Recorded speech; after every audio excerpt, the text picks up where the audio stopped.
আল্লাহ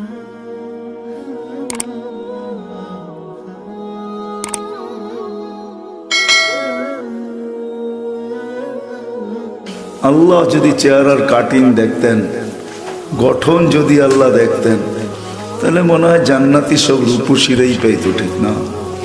তাহলে বেলালের সিরিয়াল মনে হয় জীবনেও আসতো না, ঠিক না? বেলালের দেশের মানুষগুলা তো আপনারা দেখেন নাই, আমি তো একবার না 6 বার দেখছি। বেদা আমি মাঝে মাঝে ভাবি, আল্লাহ যদি কাটিং দেখতেন, গঠন দেখতেন, তাহলে বেলালের দেশের মানুষের একজনের সিরিয়াল আসতো না। বেলালের দেশের মানুষ কেন, পুরো আফ্রিকার ভিতরে মনে হয় কারো সিরিয়াল জীবনে আসতো না, ওইদিকে মনে হয় যাইতই না। কিন্তু না, বেলাল রাদিয়াল্লাহু তাআলা আনহু যেখানে ওইখানে কেউ নাই, দুনিয়ার কাউকে ওইখানে খুঁজে পাওয়া যায় না। আমি মানি আবু বকর সিদ্দিক রাদিয়াল্লাহু তাআলা আনহু 1 নম্বর, ওমর 2 নম্বর, ওসমান 3 নম্বর, আলী 4 নম্বর রাদিয়াল্লাহু তাআলা আনহুম আমি মানি আশারায়ে মুবাশশারা, কিন্তু বেলাল যেখানে ওইখানে কেউ নাই। বেলাল জমিনে হাঁটলে জান্নাতে পদধ্বনি হতো। আল্লাহ রসুল শুইনা আয়েশা বলছেন, দাইকা বলছেন, মা বালুকা ইয়া বেলাল আসমা খসখস কদম, তোমার কি হলো? এত উচ্চ মর্যাদায় পৌঁছলে তো পৌঁছলে কি করে? জান্নাতে আমার আগে আগে তোমার পদধ্বনি শুনি। এত বড় মর্যাদা পাইলে তো পাইলে কি করে? তো বলছে, ছোট্ট জীবনটা গড়েই পেয়েছি, তার একটা অংশ হলো উজু করতে দেরি, 2 রাকাত পড়তে কখনো ভুলি না। তাহাইয়াতুল উজু যাকে বলে, যখনই উজু করি 2 রাকাত পড়ি। তা আল্লাহ রসুল বলছে, এটাই মনে হয় তোমাকে ওখানে পৌঁছায় দিছে। কিন্তু আমি এটা অন্যভাবে বুঝি। এটা তো বাস্তব, যেটা আমি আপনাদেরকে শুনাইলাম হাদিসের শব্দ, কিন্তু আমার বিবেক অন্যভাবে বুঝায়। আমার বিবেক বুঝায় বেলাল মনে হয় বলতেছিল যে সবাইকে ফাঁকি দিয়ে একা একা জান্নাত গড়তেছেন, তাই না? আবু বকরও জানে না, ওমরও জানে না, ওসমানও জানে না, আলীও জানে না আপনি কোথায়। যেই ঘর থেকে গেছেন ঘরালাও জানে না, কোনো সৃষ্টি জানে না আপনি এখন কোথায় বিচরণ করতেছেন। আপনি ভাবছেন সবাইকে ফাঁকি দিয়ে একা একা জান্নাত দেখবেন। আমি কালো হইতে পারি, কৃতদাস হইতে পারি, ইউটোপিয়া বাড়ি হইতে পারে, অনারব হইতে পারি, তোতলা হইতে পারি, দুনিয়ার হাজারো দোষ আমার ভিতরে থাকতে পারে, কিন্তু আমি বেলালকে ফাঁকি দেওয়া চলবে না। বেলাল যেন এটাই বুঝাইতেছিল যে আমাকে ফাঁকি দেওয়া চলবে না, একা একা জান্নাত করবেন তা হবে না, আমি আগে আগে থাকবো। ছোট্ট জীবনটা করার মাঝেই কিন্তু বেলাল এখানে স্থান করে নিছেন। জীবনটা তো বেশি দিন ছিল না, কয়েক হাজার বছর বয়স বেলাল রাদিয়াল্লাহু তাআলা আনহু পান নাই, 100 বছরও পান নাই বয়স। ছোট্ট জীবনটাই ছিল। 1 মাস 2 মাস 3 মাস মদিনার থেকে দূরে থাকলে 4th মাসে আল্লাহ রসুল স্বপ্নে চলে যেতেন, আর যা বলতেন, মা বালুকা ইয়া বেলাল আল্লাহ তাজুরুনা, বেলাল কি হলো, আমাদের কাছে আসো না। তো আসো না কেন? বাবার বিষয়, কিন্তু মানুষ আমরা কম হইতে পারি এখানে। কিন্তু যদি একটু ভাবি, হইতে পারে কথাগুলো দিলে লাগতে পারে। ঘরে বসে যারা শুনতেছে তারাও যদি একটু ধ্যান দিয়া শুনি, তাহলে হয়তো দিলে লাগবে। 3 মাস পরে আল্লাহ রসুল চলে যেতেন, কেন আসো না? আর মদিনায় ছুটে আসতেন আল্লাহ রসুল, যাকে ডাইকা নিয়ে আসতেন, কাউকে ডাইকা নিয়ে আসেন না। ইতিহাসে পাওয়া যায় না আজ পর্যন্ত কাউকে আল্লাহ রসুল স্বপ্নে বলছে আমার জিয়ারতে আসো না কেন। কোনো ওলিও বলতে পারবে না, কোনো গাউসও বলতে পারবে না, কোনো কুতুবও বলতে পারবে না, কোনো সাহাবী বলতে পারবে না, কিন্তু বেলাল রাদিয়াল্লাহু তাআলা আনহু বলার সুযোগ রাখে। শুধু এইখানেই তো শেষ না, নিজ কবর থেকে তো উঠবে না, আল্লাহ রসুলের পায়ের নিচের থেকে কিয়ামতের দিন উঠবে। যদিও কবর হাজারো মাইল দূরে, এখনো সিরিয়ার রাজধানী দামেস্কে হলো ওনার কবর। কিয়ামতের দিন রসুলের পায়ের নিচের থেকে উঠবে, আর উঠেই আযান দেওয়া শুরু করবে। কিয়ামতের মাঠে সবাই পায়ে হাইটা যাবে, হুফাতান ওরাতান, উলঙ্গ যাবে, পায়ে হাইটা যাবে, কিন্তু বেলাল রাদিয়াল্লাহু তাআলা আনহু লাল উটের উপরে চড়া যাবে। এটাই সত্য। কিয়ামতের দিন আল্লাহ ওনার কাছে আমল নামা চাবেন না। আল্লাহ চিনে বেলালকে। বেলাল জীবন গড়ার মতো করছিলেন, প্রস্তুতি নেওয়ার মতো নিছিলেন। কিয়ামতের দিন আল্লাহ চাবে আদ-দিল্লানা ইয়া বেলাল। দুনিয়ার বক্তারা তোমার নকল আজান শুনায় শুনায় মানুষের চোখের পানি ঝরাইছে, বেলালি আজান বইলা চালায়া দিছে, মিডিয়াওয়ালারা প্রচার করছে বেলালি আজান। বেলাল আজকে শোনাও দুনিয়াকে তোমার আজানটা ছিল তো ছিল কিরকম। কিয়ামতের মাঠে উনি একটা আজান দিবে, আজান আর কিচ্ছু না। তো এই ছোট্ট জীবনটাকে গড়তে হবে। যেই রঙের মানুষই গড়ুক আর যে ডঙ্গের মানুষই গড়ুক। ফেরাউনের বাড়ির কাজের বুয়ো জীবনটা গড়ছিলেন, যার কারণে তার কবর থেকে এখনো সুঘ্রাণ বাহির হয়। সোনারগাঁর মানুষ আমি দেখা আসছি, আপনারা দেখা আসেন, যান অ্যাড্রেস দিয়া দিব আমি। এখনো কবর থেকে সুঘ্রাণ বাহির হয়। দুনিয়ার কোনো পারফিউমের মোকাবেলা করতে পারবে না। হাজারো কোটি টাকার দামের পারফিউম ওইখানে ছিটাইতে দেরি, হাওয়া হইতে দেরি হবে না। ওই কবরের ঘ্রাণ সমস্ত সুঘ্রাণ গ্রাস করে ফেলবে। আপনার নাকে ওই ঘ্রাণই আসবে। আর যার নাকে একবার জীবনে ওই ঘ্রাণ লাগছে, দুনিয়ার কোনো সুঘ্রাণ তার কাছে সুঘ্রাণ মনে হবে না। সত্য কথা বলতেছি, আমি কোনো ঘ্রাণ লাগাই না, কেন লাগাইলেই হাওয়া হয়ে যায়। ওই ঘ্রাণ মনে হয় না, মনে হয় সাথে সাথে পিছনে ওই ঘ্রাণ নাকে আইসা বাড়ি খেয়ে আমাকে বলে লাগাইছ তো লাগাইছ কি, এই ঘ্রাণ না একবার নাকে লাগছে, তুই কিসের ঘ্রাণ লাগাইছিস? এটি সত্য। এই ছোট্ট জীবনটাকে করা, কথা লম্বা হবে না, অল্পই হবে। কালকে আসতেছে আরো বড় বড় বক্তারা, ওনারা শোনাবে, মুস্তাকুন নবী সাহেবও আসতেছেন।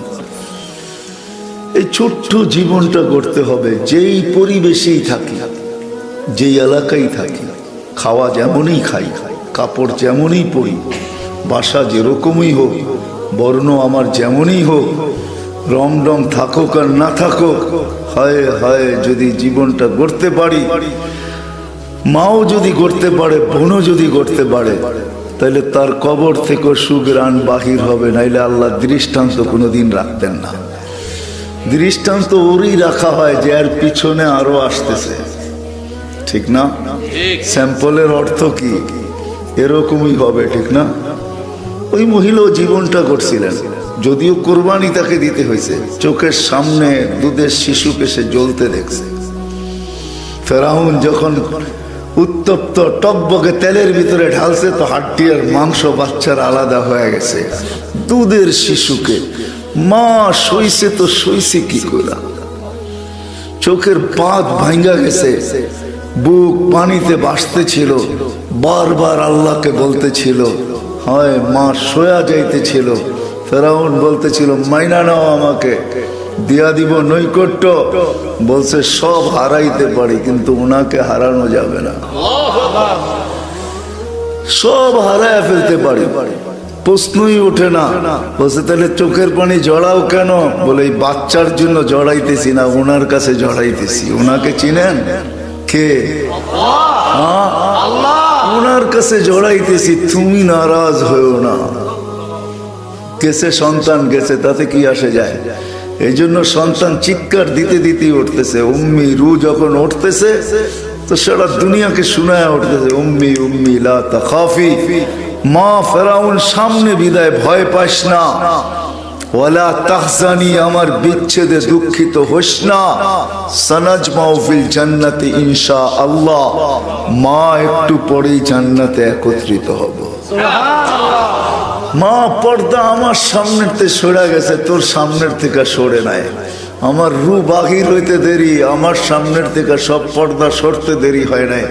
মা আমি দেখতেছি, যাব তো যাব কোথায়, একত্রিত হব তো হব কি কোথায়, মিলবে তো মিলবে কি? মা আমি দেখা তোকে বলতেছি, তুই কিন্তু পাও পিছলায় দিস না মা, তুই কিন্তু ভয় পাওয়া যাইস না।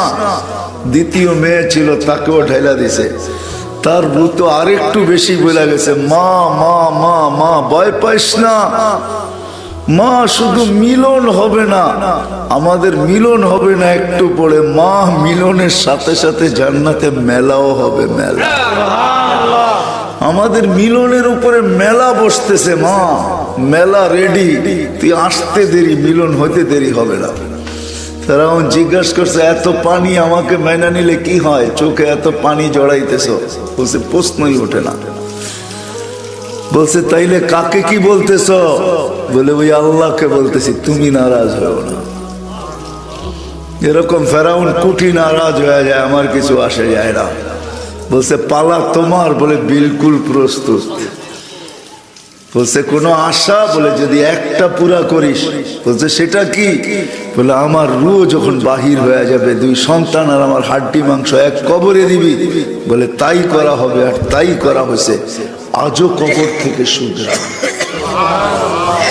আল্লাহ দেখেন নাই যে সে ফেরাউনের বাড়িতে কাজের বুয়া ছিল, কাজের মহিলা ছিল, কাজের মাতারি ছিল, বা ফেরাউনের কৃত দাস ছিল? এটা আল্লাহর দেখার বিষয় ছিল না।